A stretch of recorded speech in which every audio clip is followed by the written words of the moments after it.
Assalamualaikum. Bertemu lagi di channel ini bersama Kang Dagwal. Kita lanjutkan dongeng Raga Sukma.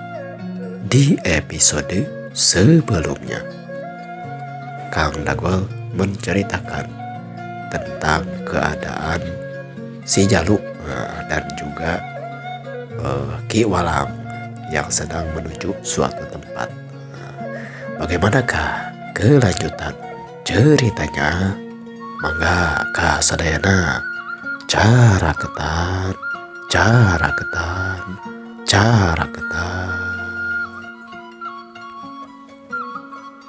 Dongeng Raga Sukma season kedua episode ke-34.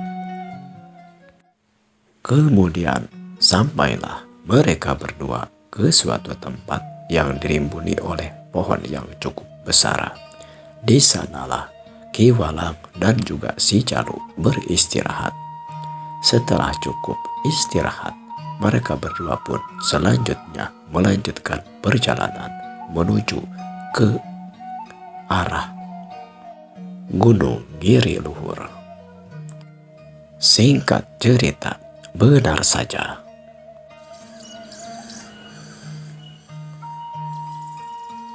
mereka kini sampai ke suatu tempat yang agak datar.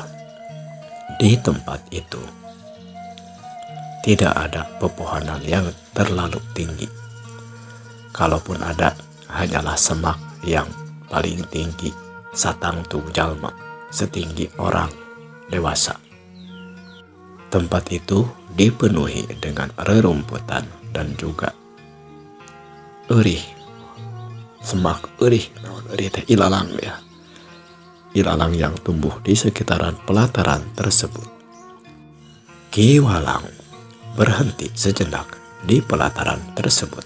Kemudian si Jaluk berkata, Ki Guru, apakah ini sudah sampai ke tempat yang kita tuju? Sebentar Jaluk, memang ini kita sudah hampir sampai di wewengkon ataupun tempat yang kita tuju. Tapi ini baru ibarat kata halamannya. Kita akan menuju ke tebing yang sebelah sana. Ayo ikuti Aki. Wah ya Guru. Kemudian mereka berdua pun melanjutkan perjalanan. Mbah Walang menuju ke arah tebing, sedangkan si Jaluk mengikuti saja di belakang Mbah Walang dengan setia. Sampailah mereka ke sebuah tebing yang kira-kira tingginya sekitar 10 atau belasan meter.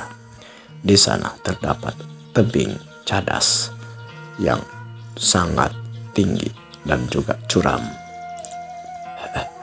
Di sini tempat yang cukup baik untuk berlatih.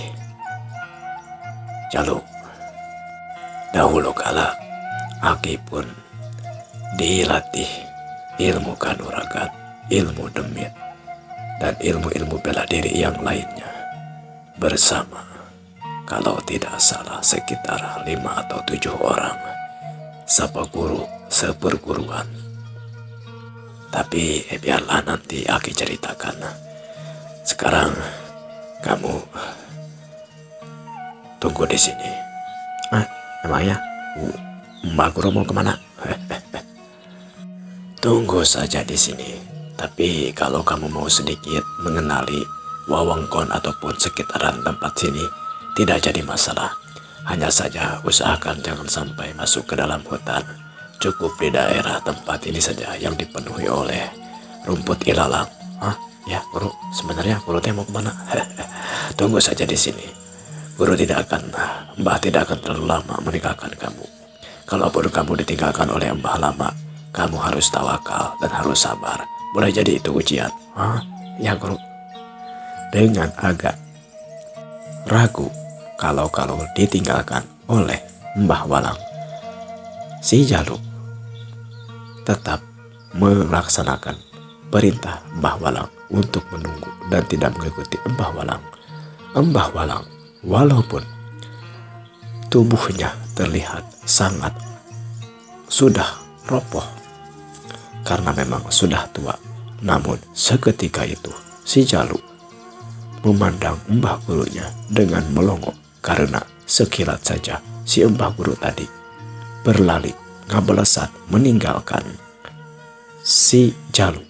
Syut. Melihat gerakan secepat itu, si Jalu hanya melongo memandang ke arah gurunya pergi, yang memang sudah tidak terlihat lagi. Waduh, hebat sekali gerakan itu. Jadi pengen, apakah nanti aku akan bisa memiliki gerakan-gerakan seperti itu? Nah, yang setahu saya mah si Mbah Guru teh tidak memiliki ilmu-ilmu yang seperti itu. Paling juga kemarin-kemarin bahkan pernah waktu hurry sama si Acung dulu gitu, nyuri nyuri sampe di dapurnya, bahkan ya nyuri telur ayam di paranjenya, kandang ayamnya. Ya tidak tidak mengejar, malahan mah dibilangin sama bapak saya, malah saya jadi dimarahin. Padahal mah kalau mau mengejar saya dengan gerakan seperti itu, kemudian saya dipukul, wah pasti tiwas. Tapi baru kali ini, wah benar-benar si Mbah ini tidak disangka, aduh hebat. Tidak beberapa lama kemudian terdengar seperti seseorang yang sedang menebang kayu. Wah, apakah itu yang menebang kayu itu si Mbah Guru ya? Coba sambil jalan-jalan mengenali tempat ini. Wah, temping ini tinggi sekali ini. Udah banyak rumput ini, rumput ilalang yang waduh, coba tinggi-tinggi juga. Oh, di situ ada pohon jambu ya kayaknya. Kalau di sana, wah di sana mah tebing curam ke bawah. Itu hutan yang tadi saya lalui. Oh, jauh juga saya berjalannya. Palingan capek ini sampai sore begini baru nyampe. Dari pagi padahal mah. Walah. Tidak terasa sambil berpikir seperti itu, si Jalu hampir sampai kepada suara orang yang sedang menebang kayu. Rupanya itu adalah Mbah Walang yang sedang menebang bambu. Namun ketika si Jalu sampai, Mbah Walang pun sepertinya sudah selesai menebang bambu.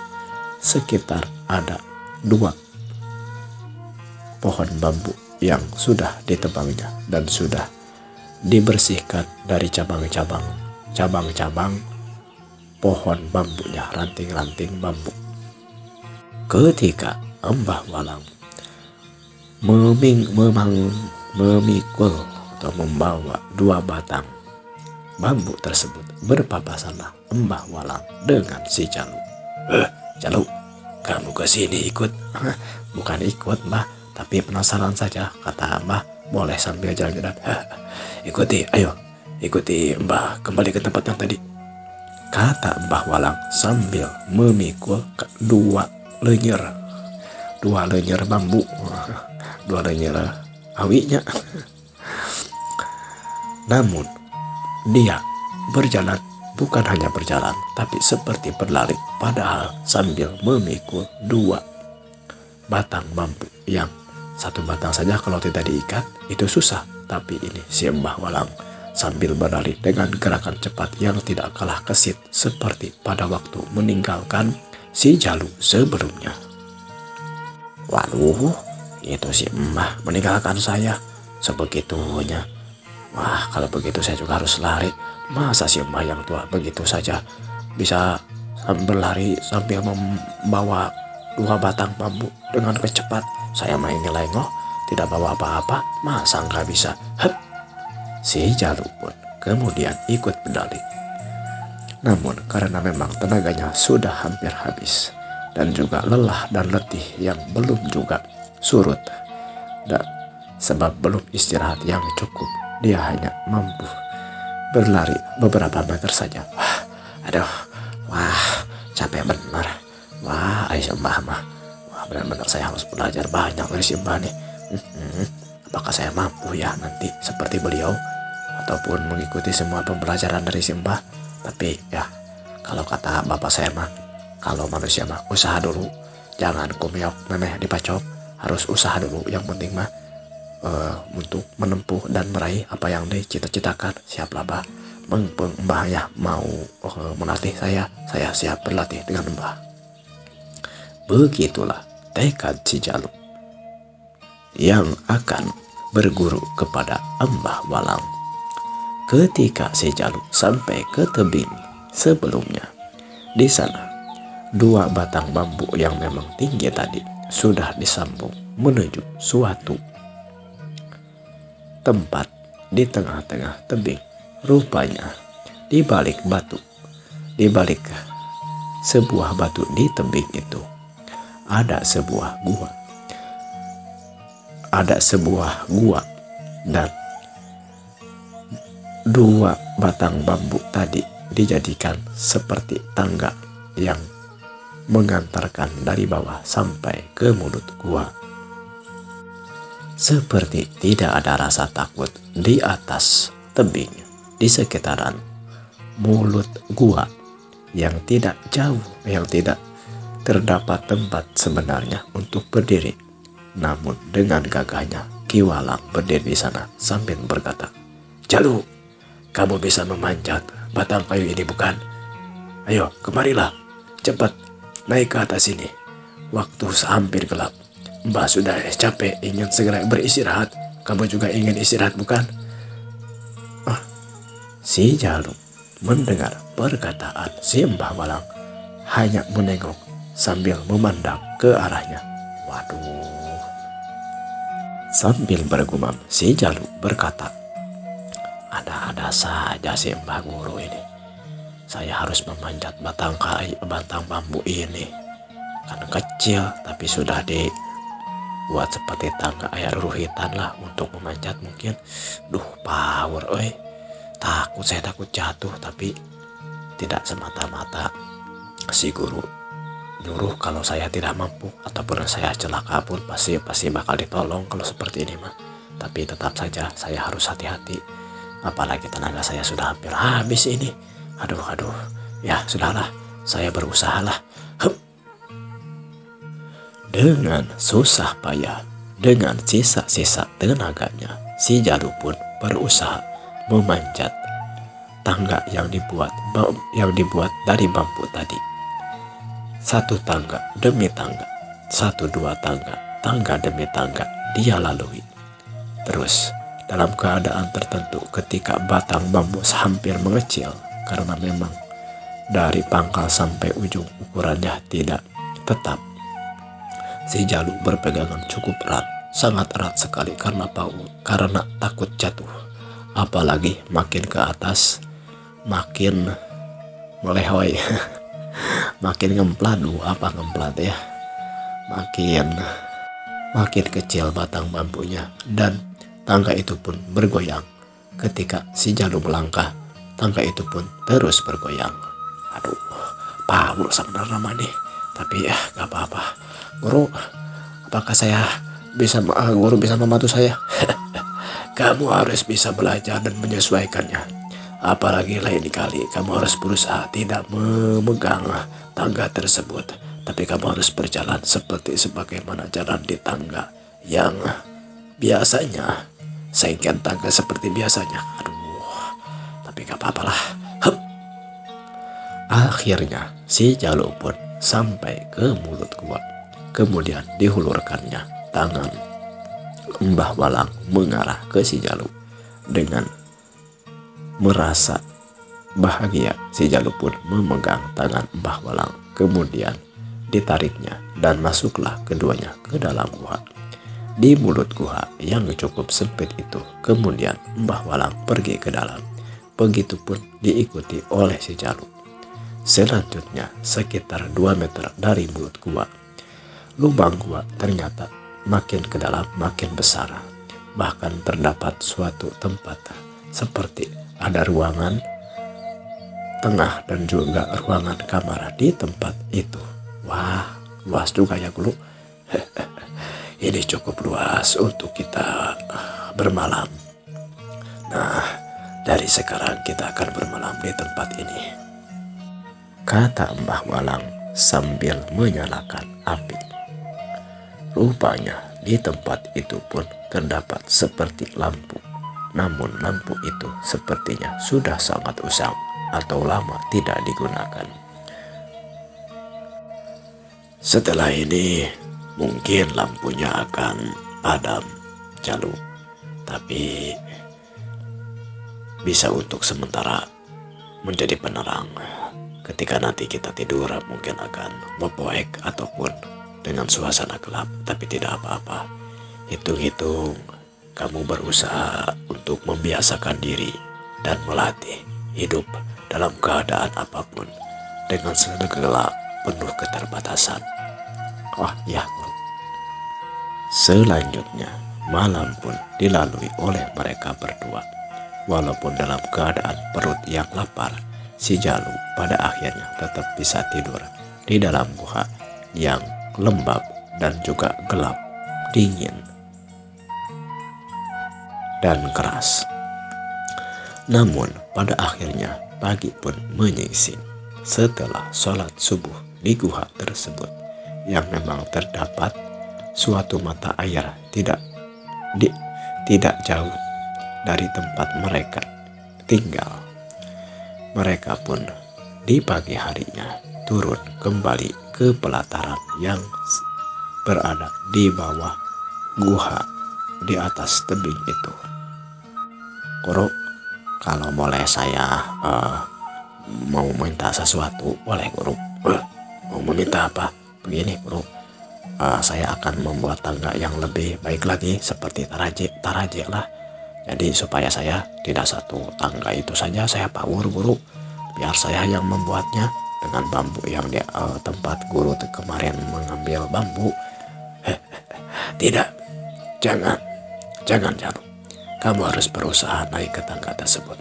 Apalagi selanjutnya kamu harus naik ke atas gua dengan tidak memakai tangga. Aduh, pakai tangga juga sudah susah, apalagi tidak pakai tangga, guru.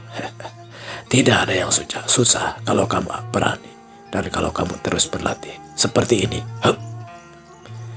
Dengan seketika si guru loncat memilih batu-batu yang cukup bisa menopang dirinya memanjat sampai ke atas. Kemudian setelah di atas dia berkata, "Nah, seperti ini Jalu." Dan setelah berbicara seperti itu, si Mbah Walang itu loncat lagi dari atas tebing menuju ke bawah, melayang begitu saja seperti bagaikan ranting pohon atau daun yang sudah berguguran jatuh ke atas tanah. Plek. Wah, guru, ini teh guru beneran, Mbah Walang beneran. Aduh, saya siap guru. Kalau begitu mas saya tidak akan memerlukan tangga. Saya latih saja seperti apa yang guru lakukan, dan saya juga bisa lompat seperti itu. Waduh, kalau seperti itu mah kalau jatuh dari pohon kelapa juga saya tidak akan sakit, bisa melayang seperti itu. Hebat guru. Kamu akan bisa melakukannya, tapi tentunya dengan latihan yang cukup, latihan yang tidak pantang menyerah, dan juga kamu harus soson terus berusaha, harus tekun dalam berlatihnya. Siap guru, saya akan melaksanakannya. Makin kuatlah tekad si Jalu untuk terus berlatih kepada gurunya tersebut. Singkat cerita, 3 hari guru ataupun si Mbah Walang dan juga si Jalu membereskan tempat tinggal, terutama di dalam gua. Dibuatnya seperti dipan ataupun balai-balai agar mereka tidur tidak benar-benar berada di atas tanah, tapi sedikit menggunakan tempat duduk ataupun bangku. Setelah itu, si Mbah Walang pun memberitahu si Jaluk tempat-tempat seperti sumber mata air, pohon-pohon hutan, dan dedaunan yang bisa dimakan di tengah hutan sebagai alternatif makanan, karena memang mereka tidak membawa makanan ke tempat tersebut. Selain itu juga diberitahukan tempat-tempat di sekitaran pelataran yang kemudian diistilahkan dengan pasir Erih. Pasir Erih yang memang di pelataran tersebut banyak tumbuhan rumput erih ataupun rumput ilalang. Singkat cerita, hari-hari berlalu. Si Jaluk benar-benar dilatih, tidak hanya untuk bertahan hidup, tapi juga untuk berlatih ilmu bela diri, ilmu kanuragan, ilmu demit, dan ilmu bela diri yang lainnya. Dalam berlatihnya, si Jaluk sangat tekun dan menurut saja apa yang diperintahkan oleh gurunya. Semula dia dilatih untuk naik dan turun tangga sampai beberapa hari, sampai 1 minggu. Dia kemudian sudah bisa berjalan menempuh atau menuju ke arah mulut gua tanpa berpegangan tangan. Bahkan dia sudah tidak takut lagi dengan tingginya tebing di atas gua tersebut. Di hari ke-10, tangga pun dirobohkan oleh Mbah Walang dan si Jaluk diminta untuk memanjat ke arah tebing dengan tidak menggunakan tangga. Si Jaluk tentu saja pada awalnya merasa kesulitan. Sehari 2 hari dia masih cukup sulit, namun rasa takut dengan ketinggian sudah hilang di dalam pikirannya. Dia hanya cukup membiasakan diri mencari celah, mencari tempat yang sekiranya bisa menopang kaki dan tubuhnya untuk sampai ke atas. Terus seperti itu sampai si Jaluk tidak memerlukan lagi waktu yang lama untuk memanjat ke arah mulut gua. Dia bisa memanjat tebing dengan cepat walau tanpa tali, karena memang dia sudah hafal alur perjalanan sampai menuju ke mulut gua. Selama berlatih itu, Ki Walang hanya duduk atau sesekali mencarikan makanan untuk si Jaluk. Ketika si Jaluk mau membantu pun mencarikan makanan, beliau menolaknya karena si Jaluk dia minta untuk khusyuk dalam pelajarannya, mengikuti perintah-perintah latihan yang diberikan oleh gurunya. Di suatu siang, Guru, saya mah merasa tidak enak. Ada apa, Jaluk? Tidak enak kenapa? Iya, saya hanya terus berlatih gitu. Kalau saya ingin makan, guru sudah siapkan. Ada daging mencak, ada daging ayam hutan, ada lagi ikan kadang-kadang. Kan saya juga jadi gak enak terus seolah-olah disuguhan sama guru gitu. Ini sementara, Jaluk. Kamu harus bisa melatih dan menyesuaikan diri kamu dulu dengan situasi, dengan alam di sini. Itu kan Aki suka di pagi-pagi menyuruh kamu berlari di sekitaran pelataran ini, sampai kamu sekarang sudah bisa berlari cepat walaupun dengan kondisi hutan yang cukup lebat seperti ini. Guru juga sudah meminta kamu untuk naik turun tangga ke arah mulut gua, dan sekarang kamu sudah pandai, dan pada suatu saat nanti kamu pun akan diminta oleh guru untuk bisa menyiapkan makananmu sendiri. Tapi istilahnya semua pun ada masanya. Mbah melatih kamu untuk bisa mengendalikan dan menguasai dirimu terlebih dahulu sebelum nanti kamu bisa memanfaatkan kemampuan itu untuk memberikan pertolongan ataupun berbuat baik kepada orang lain. Intinya adalah kamu harus bisa menolong diri kamu sendiri. Selanjutnya kamu akan bisa berbuat baik atau menolong kepada orang lain. Ya guru, saya paham guru. Kemudian kamu pun tentunya akan dilatih ilmu-ilmu yang lainnya oleh guru. Waktu berlalu begitu cepat, tidak terasa si Jaluk sudah berlatih dengan Mbah Walang sekitar 3 tahun. Si Jaluk yang semula sekitar 11 atau 12 tahun bertambah 3 tahun, dia sekarang hampir 17 atau 18 tahun.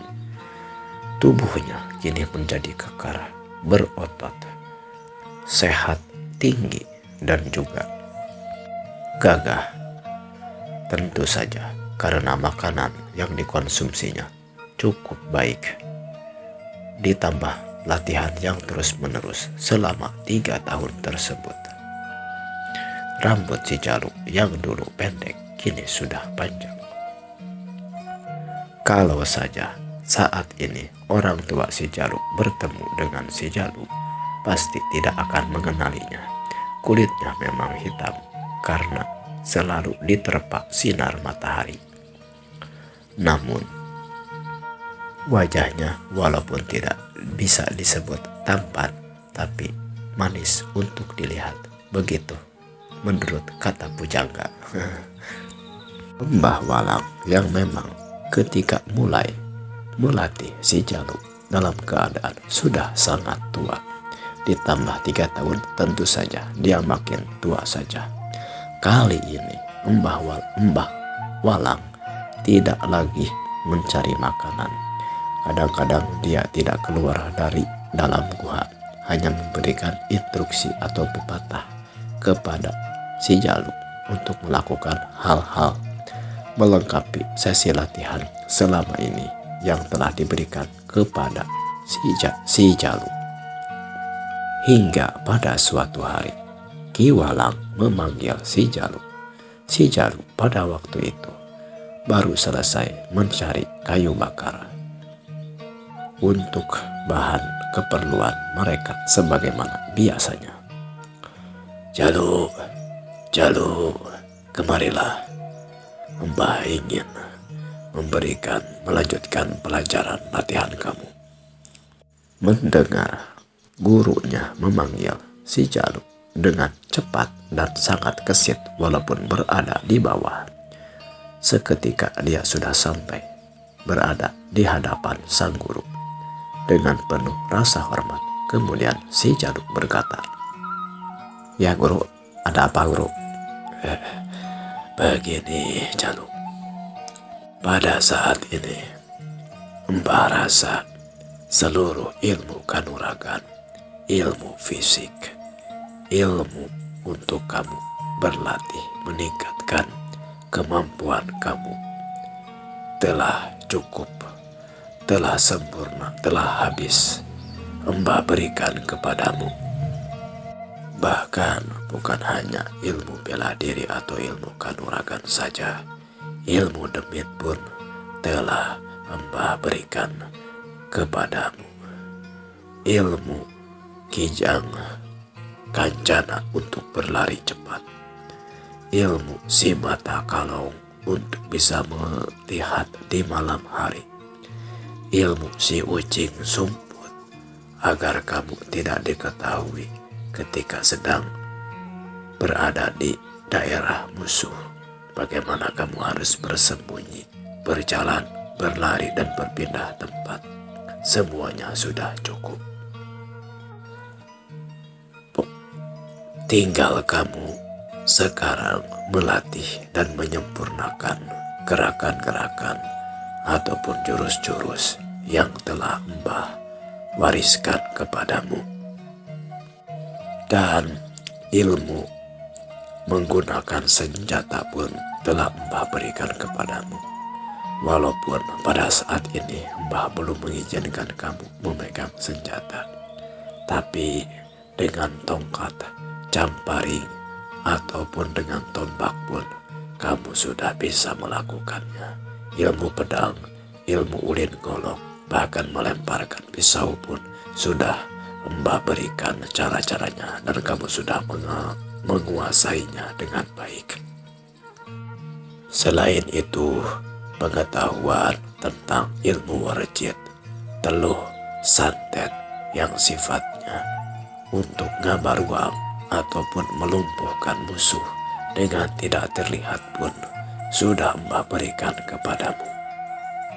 Kalau saja dulu masih ada, kalau saja kamu dulu masih berada di dalam zaman Prabu Siliwangi, kamu tentunya pada saat ini sudah akan bergabung ataupun bisa ikut menjadi prajurit petingan ataupun jawara demit khusus sebagai pasukan khusus yang menambah kekuatan Prabu Siliwangi sejak dulu. Begini Jalu, Mbah rasa ilmu demit ini orang-orang seperti Mbah pun melatihkan ilmu-ilmunya kepada murid-muridnya. Dan tentu saja setiap murid memiliki ilmu. Terkadang ada yang setia, patuh terhadap pepatah gurunya. Ada lagi yang tidak. Karena ilmu itu murni dan suci bagaikan air yang bening. Kalau air itu dicampur istilahnya daun teh, maka air tersebut akan menjadi air teh. Kalau dicampur kopi akan menjadi air kopi. Kalau kamu ingin membuat sayur akan menjadi sayur yang enak. Namun kalau kamu ingin menjadi sebagai teluh, warjit, baruang atau sesuatu yang beracun, maka air pun akan menjadi beracun dan membahayakan. Begitulah ilmu. Tidak ada yang sakral dari ilmu. Bahkan ilmu agama pun bisa mencelakakan seseorang yang memilikinya kalau digunakan dengan sesuatu yang tidak baik. Seperti pengetahuan ilmu agama digunakan untuk menyalah-nyalahkan orang lain atau membela kepentingan yang tidak perlu dan berdalil dengan dalil agama yang padahal itu hanya sebagai alasan saja. Tapi tidak jarang juga banyak orang yang memanfaatkan ilmu dengan sebaik-baiknya sebagaimana karakter ataupun keadaan ilmu tersebut. Ilmu bela diri yang untuk membela diri, bukan untuk membahayakan orang lain. Ilmu agama untuk menyelamatkan diri kita dengan cara-cara, dengan syariat-syariat agama. Ilmu pertanian untuk melangsungkan kehidupan kita dan lain seterusnya. Oleh karena itu, Mbah persiapkan diri kamu untuk menegakkan keadilan, meluruskan yang salah, meluruskan yang bengkok. Istilahnya, memurnikan kembali air yang sebelumnya bening harus kembali menjadi bening.